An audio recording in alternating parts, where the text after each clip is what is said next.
మీ ముఖం పైన ముడతలు పడకుండా ఉండడం కోసం ఈ చిట్కా. శనగపిండిలో పెరుగు కలిపి మీ ముఖానికి ప్యాక్ అప్లై చేయండి. ఆరిన తర్వాత కడిగేసేయండి.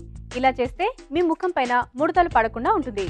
మీ స్కిన్ ఎప్పుడు ఫ్రెష్గా గ్లో అవుతూ ఉండాలి అనుకుంటే పాల మీగడలో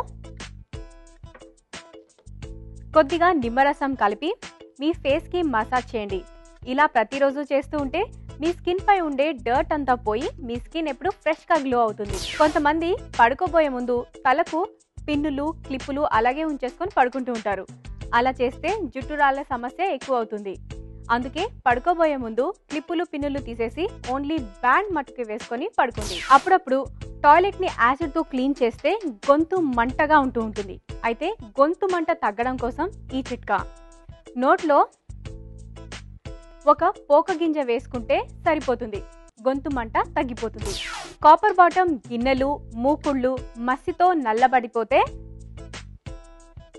చింతపండు గుజ్జులో టూత్ బ్రష్ను ముంచి ఆ బ్రష్తో రుద్దేసి కడిగేసేయండి. ఇలా అయితే మురికి త్వరగా వదిలి అవి తలతల మెరిసిపోతాయి. బంగాళాదుంప కూర మరింత టేస్టీగా ఉండాలి అంటే బంగాళాదుంపలు ఉడికించేటప్పుడు అందులో కొన్ని ఉల్లిపాయ ముక్కలు, కొన్ని వెల్లుల్లి రెబ్బలు వేసి ఉడికించి ఆ తర్వాత కూర వండితే కూర వండేటప్పుడు మంచి ఫ్లేవర్ వస్తుంది. కూర కూడా చాలా టేస్టీగా ఉంటుంది.